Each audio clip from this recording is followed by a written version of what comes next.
Ci dispiace come paese, però sapevamo che era molto difficile perché non tanto tanti concorrenti, ma tanta responsabilità. È stata una grande sorpresa questo Papa Prevost e credo che ci riserverà altre sorprese. Secondo me valorizzerà al meglio l'esperienza di Don Piero Parolin perché tutti e due insieme sono un bel tandem. La bicicletta sta su bene.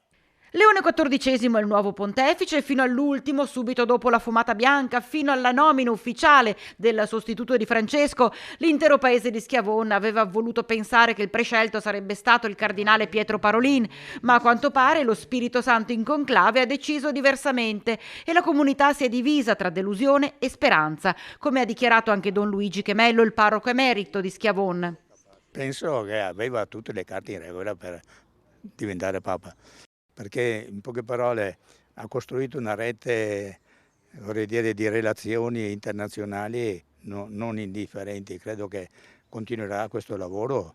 Si sono persi una buona occasione, però noi non siamo cardinali, non abbiamo potuto votare perché se fossimo state noi dentro avremmo votato diversamente. Cosa volete che diciamo? Che aspettavamo e che dispiace tanto. Volevamo qualcuno da Veneto, da qui. Siamo delusi ma siamo contenti di avere sempre con noi il nostro Don Piero. Lei dopo la fumata bianca che cosa ha pensato? Ero così emozionato che non riuscivo con mia moglie a casa, non riuscivo neanche a parlare, perché ho detto stavolta è fatta. E invece è come una massata, è come io sono tifoso del Vicenza, no? È come che il Vicenza avesse perso in casa. In tutto questo, all'indomani della nomina, Leone XIV ha già catturato l'attenzione, ponendo più e più volte l'accento su una parola che in tanti paesi manca come l'aria: pace. E addirittura lui ha parlato di una pace disarmata e disarmante. Ecco, finché lui faceva il discorso, io mi sono commosso, ho pianto, ho pregato,